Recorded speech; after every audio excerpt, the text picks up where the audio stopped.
भगवान श्री राम का भव्य और आकर्षक मंदिर बनकर तैयार है और यह मंदिर हर राम भक्त की भावना के अनुरूप तैयार किया गया है। इसमें आपको आधुनिकता का संगम तो दिखाई देगा, साथ ही साथ पुरातन विरासत का विशेष ख्याल रखा गया है और भारतीय संस्कृति की झलक हर कदम पर, हर दीवार पर आपको राम मंदिर में नजर आएगी। लेकिन राम मंदिर को इस अंदाज में तैयार किया गया है कि आने वाले 1000 सालों तक राम मंदिर पर कोई असर ना पड़े। राम मंदिर भूकंप रोधी है और क्या कुछ खास तकनीक का इस्तेमाल किया गया है, देखिए हमारी इस खास रिपोर्ट में राम मंदिर का विज्ञान।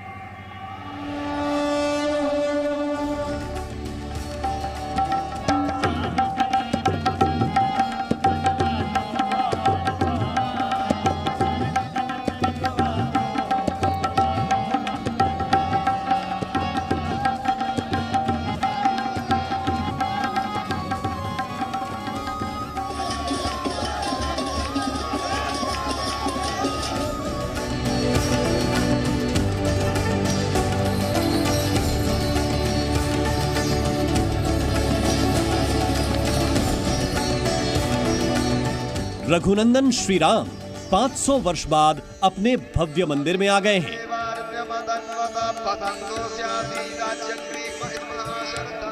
करोड़ों भक्तों की आराध्य राम लला के धाम की भव्यता अलौकिक है। मंदिर का यह स्वरूप हर भक्त की आशा के अनुरूप है।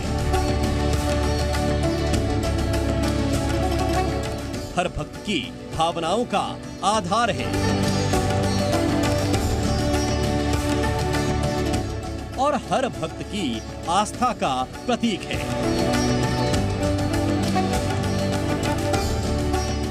आधुनिक अयोध्या में रामलला का ये भव्य मंदिर दिखने में जितना सुंदर है, इसके निर्माण में भी उतनी ही गंभीरता से काम किया गया है। श्री राम का ये मंदिर प्राचीन भारतीय शैली, आधुनिक विज्ञान और वास्तुकला का संपूर्ण संगम है। मंदिर निर्माण भले ही आज हो रहा हो, लेकिन इसे बनाने में वर्तमान के साथ साथ भविष्य का भी ध्यान रखा गया है। अयोध्या में श्री राम के मंदिर को लेकर जो 5 सदियों का इंतजार था, वो खत्म होने वाला है। लगभग 500 वर्षों तक जो राम के भक्त थे, उन्हें रामलला से एक तरह से दूर रखा गया, जो मूल गर्भगृह था। लेकिन अब जब राम मंदिर का निर्माण कार्य पूरा हो रहा है, तो इसमें तमाम चीजों का विशेष ख्याल रखा जा रहा है। खासतौर पर आधुनिक तकनीक के साथ साथ परंपरा और जो प्राचीन शैली है और संस्कृति, इनका भी विशेष ख्याल रखा गया है। रामलला का मंदिर अयोध्या की पावन धरा पर भारतीय सांस्कृतिक विरासत की एक धरोहर है। इसीलिए मंदिर निर्माण की शुरुआत में ही इस बात पर जोर दिया गया कि इसकी आयु कम से कम 1000 साल की हो। मंदिर की नींव कैसी हो, ये सबसे बड़ी चुनौती थी। इसे तय करने के लिए अलग अलग एक्सपर्ट से राय ली गई। लंबे वक्त तक परीक्षण किया गया, अलग अलग स्तर पर टेस्टिंग हुई और यहाँ तक कि रडार सर्वे का सहारा भी लिया गया। करीब 50 फीट गहरी खुदाई के बाद तय किया गया कि कृत्रिम चट्टान तैयार की जाए। इस काम में IIT Chennai, IIT Delhi, IIT Guwahati, IIT Mumbai, IIT Madras, NIT सूरत, IIT खड़गपुर के अलावा CSIR यानी council of scientific and industrial research और CBRI यानी सेंट्रल बिल्डिंग रिसर्च इंस्टीट्यूट ने मदद की, जबकि लार्सन टुब्रो और टाटा के एक्सपर्ट इंजीनियर्स ने भी रामकाज में अहम भूमिका निभाई। इसको वही खास है कि इसमें हमने कोई स्टील यूज नहीं किया है, इसमें कोई ज़्यादा सीमेंट यूज़ नहीं किया है। मतलब ये जो हमेशा जैसा बिल्डिंग है वैसा नहीं है, ये अलग बिल्डिंग है। और इसमें जो मटेरियल यूज़ किया है वो बंसी पहाड़पुर है, मार्बल है, यहाँ जो भी मटेरियल किया है ये सब बनाया हुआ अपना आर्टिसन से बनाया। जैसे पुराना ज़माने में आप देखे होंगे जो हमारा टेम्पल थे, वैसा ये बनाया हुआ है। तो ये रेगुलर स्ट्रक्चर नहीं है। कहा जा रहा है कि 1000 साल तक रहेगा, इसमें कुछ नहीं होगा। ये तो 1000 साल तक रहेगा, ये ऐसे ही डिज़ाइन किया हुआ है। भगवान राम का मंदिर प्राकृतिक आपदाओं का सामना करने में सक्षम हो, इसका भी निर्माण के शुरुआती दौर में ही पूरा ख्याल रखा गया। इसके लिए मंदिर निर्माण में भारत की प्राचीन और पारंपरिक निर्माण तकनीकों का पालन किया गया। मंदिर पर भूकंप, तूफान और दूसरी प्राकृतिक आपदाओं का असर नहीं होगा। मंदिर में लोहा और सीमेंट की बजाय सिर्फ पत्थरों का इस्तेमाल किया जा रहा है। जो पत्थर मंदिर में लगाए जा रहे हैं, उनकी लैब टेस्टिंग की गई है। पत्थर जोड़ने के लिए भी तांबे का इस्तेमाल किया गया है। इसका मकसद यही है कि मंदिर मजबूत हो और किसी भी तरह की प्राकृतिक आपदाओं में इसे नुकसान न पहुंचे। ये तो भावना से जुड़ा हुआ है और ये मंदिर को 1000 साल के लिए डिज़ाइन किया है और इसको हम लोगों ने पत्थर से बनाया है। तो इसके लिए कोई डिज़ाइन क्राइटेरिया नहीं थे, तो उसके लिए हमने ही उसके लिए जितना भी जो अवेलेबल है उसको डिफरेंट जो एंशिएंट टेक्नोलॉजी है, लेटेस्ट टेक्नोलॉजी है, उसका सबका एक हाइब्रिड मॉडल बना के उसी से हम लोगों ने पूरा जितना भी जो डेटा मिला है उसको कंबाइन करके हमने इसका कंस्ट्रक्शन किया है। पहला चरण पूरा होने के बाद मंदिर के अंदर और बाहर की खूबसूरती देखते ही बनती है। सुंदर लाइटिंग और फूलों से सजे रामलला के दरबार से भक्तों की नजरें हट ही नहीं रही हैं। मंदिर के गर्भगृह में स्थापित रामलला के बाल स्वरूप की ये मूर्ति भी बेहद खास है। मंदिर के गर्भगृह में रामलला की मूर्ति के लिए सिंहासन का निर्माण मकराना के मार्बल से किया गया है। फर्श में भी मकराना का सफेद मार्बल लगाया गया है। राम मंदिर के पिलर भी मकराना मार्बल से बनाए गए हैं। हमने जो काम राम मंदिर में किया है वो फ्लोरिंग का काम किया है। मकराना वाइट मार्बल की फ्लोरिंग लगी है और कहीं जगह पे एज पर डिज़ाइन, एज पर आर्किटेक्ट डिज़ाइन हम इनले का काम भी हुआ है, वो भी हमने ही किया है। जैसे जब आप स्टार्ट करते हैं तो स्टेप्स 32 स्टेप है, उसके बाद में नृत्य मंडप, रंग मंडप, गुड़ मंडप, उसके बाद में गर्भगृह हो गया, गर्भगृह के बाद में परिक्रमा मार्ग हो गया और पोडियम हो गया। सब पे हमने मकराना वाइट मार्बल की ही फ्लोरिंग लगाई है। कहीं जगह पे जैसा मैंने आपको बताया इनले का भी काम हुआ है। फ्लोरिंग की स्ट्रेंथ को देखते हुए हमने जो यहाँ पे यूज़ किया है वो 35 mm थिकनेस के साथ में हमने यूज़ किया है। मंदिर आधुनिक दौर के हिसाब से बन रहा है, लेकिन इसमें प्राचीन सभ्यता और पुरातन तकनीक की मदद ली गई है। गर्भगृह में रामनवमी के दिन हर साल रामलला के माथे पर सूर्य की किरणें पड़े, इसके लिए भी काम किया गया है। राम मंदिर में कुछ विशेष तैयारियां भी की गई हैं और सबसे बड़ी जो बात है वो ये कि रामनवमी के दिन ठीक दोपहर 12 बजे सूर्य की किरणें रामलला के मस्तक तक पहुंचे, इसको लेकर भी एक विशेष जतन किया गया है। जो राम मंदिर का शिखर होगा उसके ऊपर एक ऐसा उपकरण लगाया जाएगा ताकि रामनवमी के दिन सूर्य की रोशनी रिफ्लेक्ट होकर सीधे रामलला तक पहुंचे और जो श्रद्धालु उस समय राम जन्मभूमि के परिसर में मौजूद हों वो इस मौके को देख पाएं। हमें जानकारी मिली है कि यह सुझाव प्रधानमंत्री नरेंद्र मोदी की तरफ से आया है। कुछ दिनों पहले जब मैंने श्री राम मंदिर निर्माण समिति के अध्यक्ष नृपेंद्र मिश्रा का इंटरव्यू किया था तो उन्होंने बताया कि प्रधानमंत्री मोदी ने कहा कि कुछ ऐसी व्यवस्था करनी चाहिए कि रामनवमी के दिन सूर्य की किरणें सीधे रामलला तक पहुंचे और उसके बाद इस पर एक्सपर्ट की राय लेकर काम करना शुरू किया गया।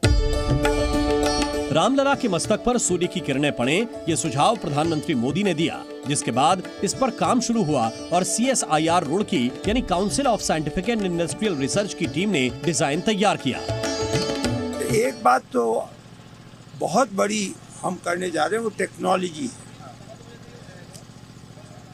हम जो शिखर है उससे सूर्य की किरण आएगी केवल रामनवमी के दिन और ठीक 12 बजे वो इस प्रकार से रिफ्लेक्ट होगी कि वह भगवान के माथे पर पड़े। हाँ। तो यह भी अपने में एक टेक्नोलॉजी का स्वरूप होगा, कुछ क्षणों के लिए होगा। इंजीनियरिंग और विज्ञान के समावेश के साथ राम मंदिर का निर्माण अपने आप में अनूठा है। रिसर्च और सर्वे के बाद जो भी चीजें सामने आती गई उसी हिसाब से मंदिर बनाने के तरीके में भी बदलाव किया जाता रहा। 90 के दशक से ही कार्यशाला में पत्थर तराशे जाने लगे, लेकिन जब निर्माण शुरू हुआ तो इसमें वैज्ञानिक पहलू भी शामिल किए गए। राम मंदिर के निर्माण कार्य में इन पत्थरों का इस्तेमाल किया जा रहा है, ये अपने आप में एक भूल भुलैया जैसे भी हैं, क्योंकि इन पत्थरों को बिना इनके नंबर को देखे और बिना इन्हें कंप्यूटर में दर्ज किए इनका इस्तेमाल राम मंदिर में नहीं किया जा सकता है, क्योंकि सीमेंट का इस्तेमाल नहीं होना है, सरिये का इस्तेमाल नहीं होना है। तो विशेष नंबरिंग इन पत्थरों पर की गई है और ये नंबरिंग आज से नहीं, आज से कई वर्षों पहले से की जा रही है, जब से इस कार्यशाला की शुरुआत हुई 1990 से, ताकि जब भी मंदिर के पक्ष में फैसला आए और निर्माण कार्य शुरू हो जाए। ये 1990 के वक्त की प्लानिंग थी, जिसे आज 2023 में भी पूरा किया जा रहा है और इन पत्थरों पर एक विशेष नंबरिंग की गई है। इनका बॉटम और टॉप होता है, जिससे एक दूसरे से जोड़कर राम मंदिर का निर्माण कार्य चल रहा है। और अब बदलती तकनीक के साथ अब कंप्यूटर का सहारा लिया जा रहा है। कंप्यूटर में भी इन नंबरों को दर्ज किया जा रहा है, बारकोड का सहारा लिया जा रहा है, ताकि राम मंदिर आधुनिक हो, तकनीक से लैस हो और काफी मजबूत बनकर तैयार हो। राम मंदिर अपने तरीके का पहला ऐसा निर्माण है जिसके लिए बरसों से तैयारी होती रही।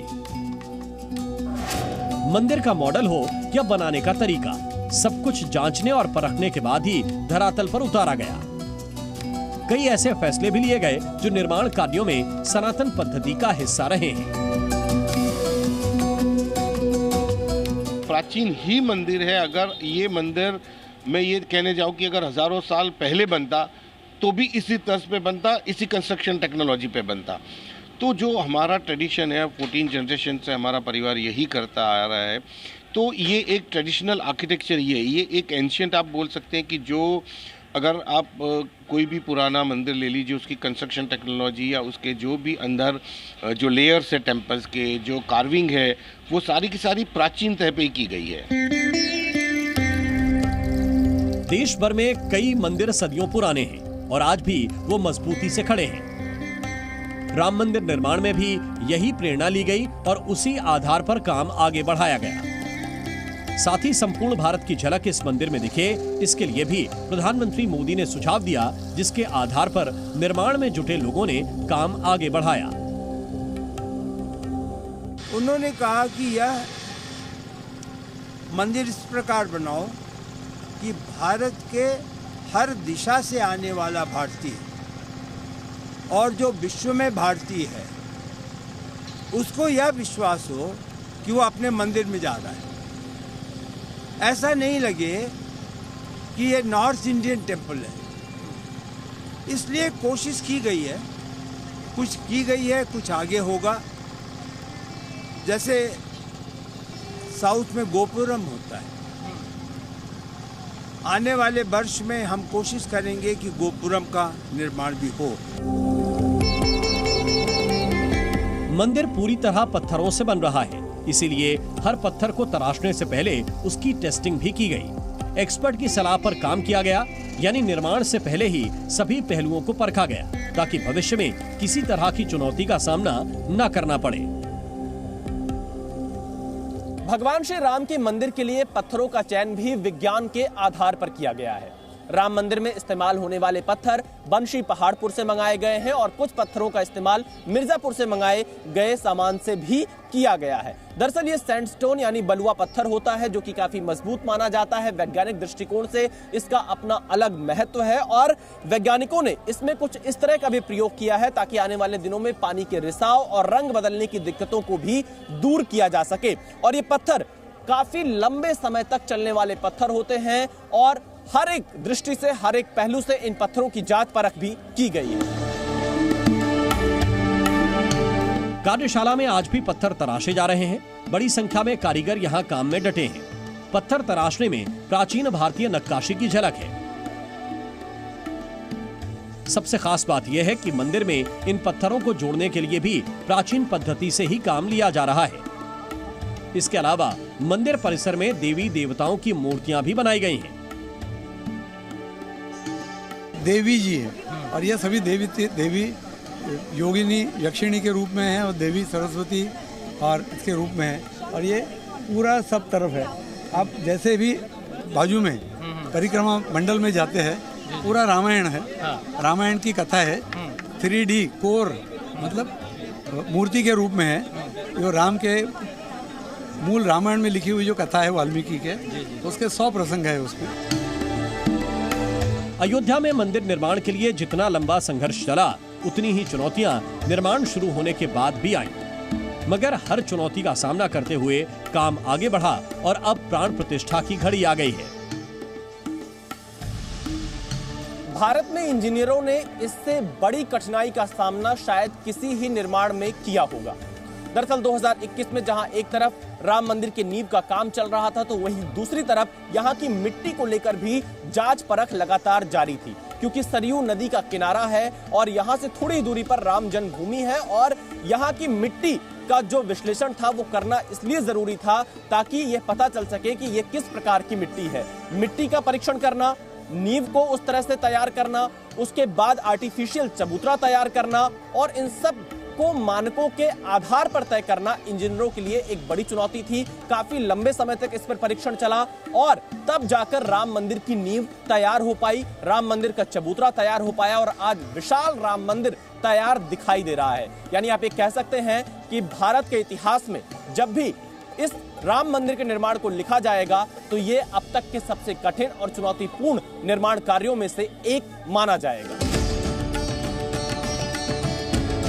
आज के विज्ञान और प्राचीन भारतीय स्थापत्य कला के अनूठे संगम से भगवान राम का मंदिर बन रहा है। मंदिर निर्माण के लिए राम भक्तों ने सदियों तक जो संघर्ष किया वो सफल हुआ है।